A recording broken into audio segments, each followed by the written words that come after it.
Glória a Deus, bênção do Senhor. E como vocês estão? Tudo bem? Vamos lá? Romper mais um dia, 52 dias para mudar a minha vida. Deus abençoe ricamente a vida de cada um de vocês. Estamos prontos para mais um momento, mais um instante. E já indo direto ao ponto para ganharmos tempo, vamos abrir aí a palavra do Senhor, no livro de Neemias, capítulo 7.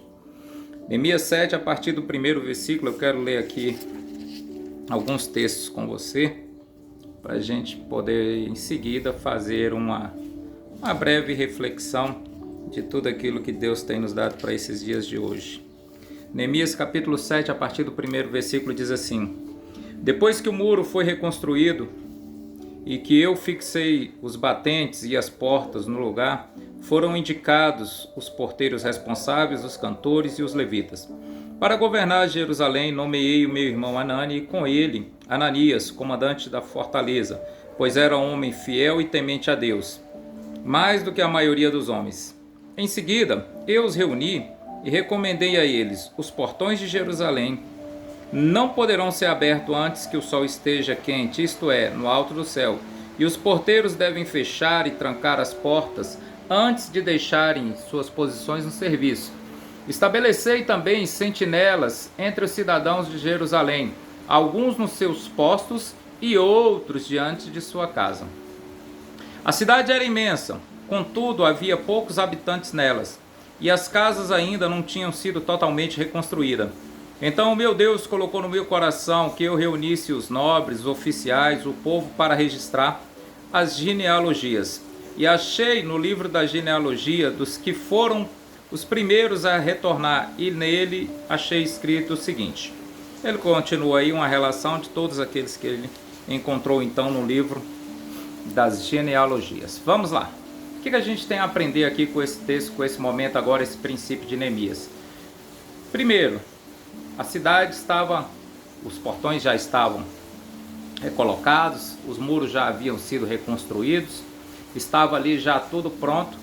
A cidade era imensa, mas havia poucas pessoas, e ele agora tem a preocupação de poder povoar a cidade. Só que esse povoamento ele não vai fazer de qualquer forma, Neemias não vai fazer de qualquer maneira, Neemias não vai fazer a qualquer custo. Neemias então recorre a quê? Primeiro, a genealogia. Recorre justamente o quê? Às raízes. Genealogia diz as raízes. De onde é que vem essa pessoa? Está vindo de onde? Qual a tribo dela? Qual a escolha? Porque Neemias está focado aqui em não apenas povoar uma cidade, mas em principalmente manter uma cultura de pessoas que creem no Senhor como único e suficiente Deus, como nós falamos ontem na sua palavra, porque a Bíblia para nós é a nossa regra de fé, de conduta, e ela é inquestionável. Então Neemias agora se preocupa em estar com pessoas que pensam da mesma maneira, que creem no mesmo Deus, que seguem o mesmo Deus e que confiam no Senhor. Porque senão, se fosse para encher a cidade a qualquer custo, ele abriria as portas para qualquer um entrar e pronto, e vir povoar, vir morar. Só que viriam pessoas com costumes o quê? De outros deuses, com outras nações, com outras práticas. E isso iria o quê? Fragilizar os princípios e os costumes cristãos. Não tradição. Estou falando de crença no Senhor, de fidelidade ao Senhor. Outra coisa importante que nós vemos aqui. Ele vai também o quê?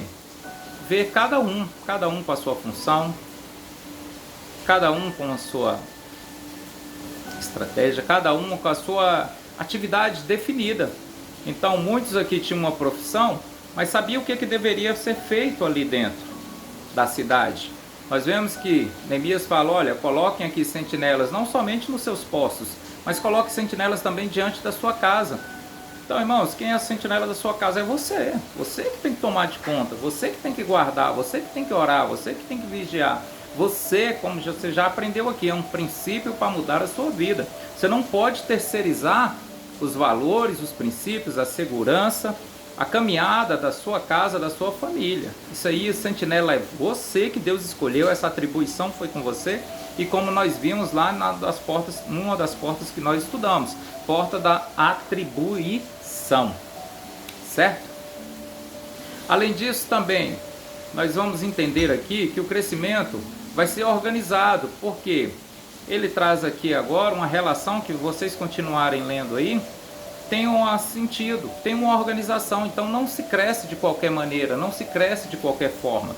Deus dá uma palavra, Deus dá uma estratégia, então você precisa o quê? Organizar, é como a multiplicação dos pães. O milagre é com Deus, o milagre é com o Senhor. Ele vai multiplicar os pães e os peixes? Vai sim. Ele opera sinais e maravilhas? Opera sim ainda nos dias de hoje. Mas antes disso, o que Jesus fala? Olha, falai para que eles sentem em grupos de 100 e de 50. Pessoas com fome, Jesus está primeiro o quê? Organizando. Primeiro organizando. Porque é a segunda capacidade, senão as coisas não acontecem. Então, se você não organizar a sua vida, se você não organizar suas finanças, se você não organizar seu ministério, se você não organizar a sua família, como é que Deus vai derramar uma porção dobrada, uma medida dobrada? Se Deus acrescenta, se Deus aumenta, a bagunça vai aumentar. E muitas vezes você não vai nem aproveitar, porque você não se preparou para viver essa nova medida que Deus deseja derramar sobre a sua vida. Então você precisa se preparar. Eliseu traz uma palavra a 3 reis quando saíram para a guerra, estavam agora com falta de água. Eliseu fala então que, olha, cavai covas e não poucas, cavai covas, cavai poços, porque vocês não vão ver nem vento nem chuva, mas o Senhor proverá a água. Então ali, para quê? Para reter a água que fosse necessária. Mas isso estava condicionado ao quê? A um trabalho duro, cavar as covas, cavar os buracos no meio daquele vale todo. Ah, que tanto de água que seria retida? O tanto que eles estivessem dispostos a cavar. Até onde fosse a disposição, até onde fosse a coragem. Talvez alguns poderiam até pensar, nós estamos cavando as nossas próprias covas porque morreremos de sede aqui. O rei Jorão chega a falar isso, né, que iriam morrer de sede. Mas Deus proveu. Mas a questão de cavar é com quem? Então pega as tuas ferramentas, meu irmão, e começa a cavar. Vai cavar poços. E Deus vai derramar bênçãos sem medidas. Agora você tem capacidade para reter? Você tem capacidade para administrar? Você tem capacidade para gerenciar aquilo que você tem pedido para Deus? Às vezes você tem pedido uma medida que você não tem a capacidade. Então você precisa o que? Deus está esperando você se preparar. Você já agir nessa mesma direção. Certo? Então cada um ali tinha uma função. Assim como hoje, no corpo de Cristo, irmãos. Não vai ser de qualquer jeito. O crescimento vai ser de acordo com a função que Deus separou com cada um. É um só Espírito que distribuiu dons a todos que buscaram, a todos que pediram. Então, é o mesmo Espírito? É, mas é de uma maneira o quê? Organizada. E precisa o quê? De você. De você no ministério. E é sobre esse ponto, essencialmente, que eu quero conversar com você hoje. Tudo isso é somente para a gente chegar nos versículos de número 63 e 64. Nesses dois versículos aqui, ó, vamos abrir aqui para ver o que a palavra do Senhor diz para nós. Olha o que diz aqui o versículo 63 e o 64. E dentre os grupos de sacerdotes, os descendentes de Ebaías, Acós e Basilai, homem que desposou uma filha de Basilai, de Gileade, que era chamado por esse nome. Estes procuraram seus registros entre os que estavam escritos nos documentos genealógicos, mas não os conseguiram encontrar. Consequentemente, por serem considerados impuros, tiveram que ser sumariamente excluídos do sacerdócio. E o governador ordenou-lhes que não comessem dos alimentos sagrados, enquanto não houvesse um sacerdote para consultar o Urim e Tumim. Então, meu amado irmão, amada irmã, Neemias faz esse relato aqui, essa parte da genealogia. Mas quando a gente vai olhar também o capítulo 8 de Esdras vai falar que fez um convite, porque estava difícil o retorno dos sacerdotes e dos levitas. E está tudo onde registrado aonde, irmãos? Aqui, ó, na Bíblia, na palavra do Senhor. Então Esdras teve essa dificuldade, manda convidar mais alguns. Muitos dos sacerdotes, muitos dos levitas não voltaram da Babilônia, não voltaram da Pérsia, que a Pérsia já tinha assumido agora o poder. Não voltaram do cativeiro babilônico. Por escolha própria, por decisão. Nem para ministrar perante o Senhor. Por quê? eles passaram a amar a Babilônia. Eles passaram a amar aquela vida deles, e não mais a vida que tinham com Deus, e não mais a vida de servir ao Senhor. E aqui esses sacerdotes não conseguiram comprovar o que é sua genealogia.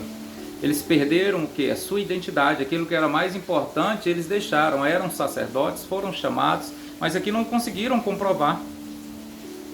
E muitos hoje, irmãos, têm aberto mão da sua identidade, de quem é em Deus, aberto mão do seu chamado. Qual é a sua identidade em Deus? Para que Deus te chamou na casa dele, na cidade dele? O que você tem feito na sua igreja, meu irmão? O que você tem feito? Sentado e analisado? Não tem gostado das pregações? Ah, não tenho gostado também disso, não tenho gostado daquilo. O que mais que você não tem gostado? Mas aí eu te pergunto, e o que você está fazendo?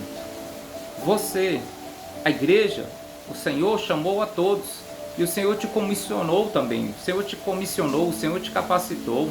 Mas o que você está fazendo na obra dele?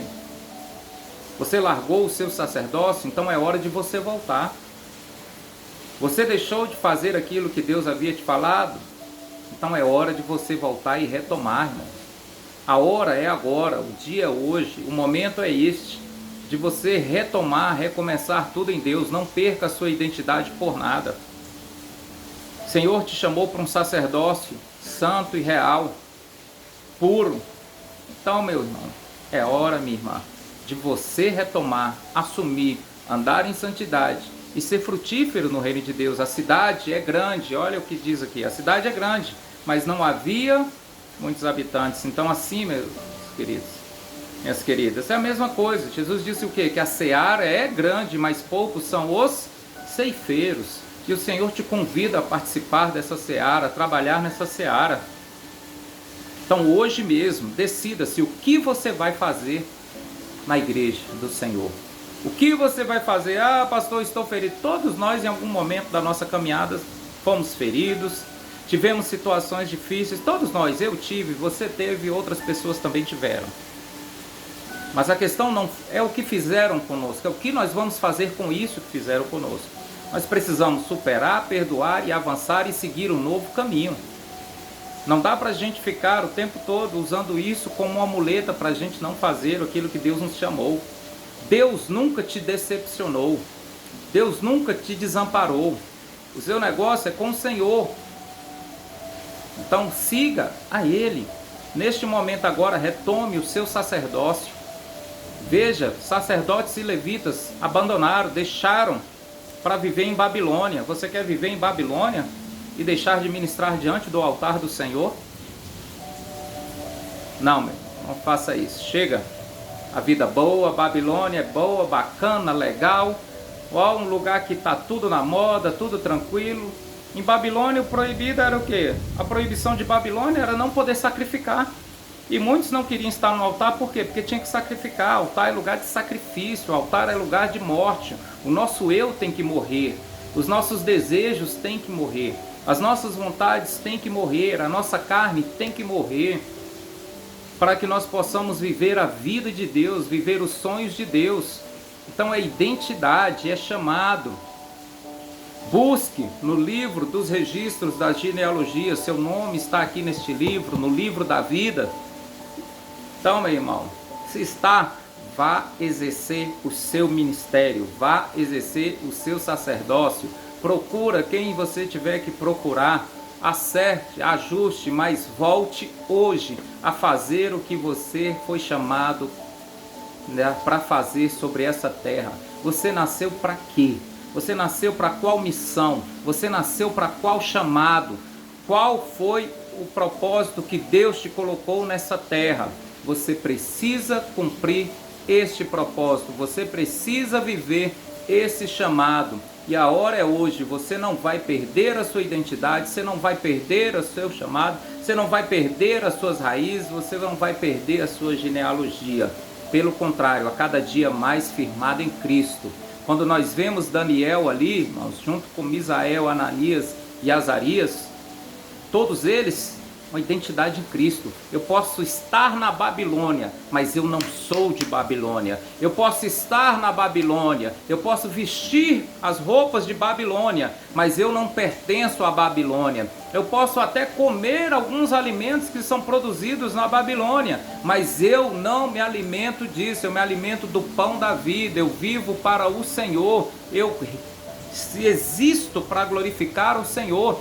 A identidade deles ali, irmãos, estava em Deus. A identidade deles era o quê? No Senhor. Eles eram hebreus e não negaram isso. Ah, vai para a cova dos leões. Vamos, que o Senhor vai me honrar. E Deus honrou, porque eles não abriram mão dos princípios da sua identidade, do seu ministério.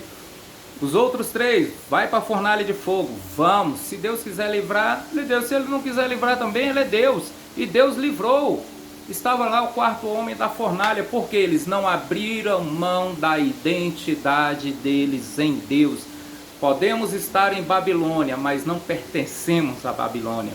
Eles estavam bem claros, a nossa identidade é o Deus Todo-Poderoso.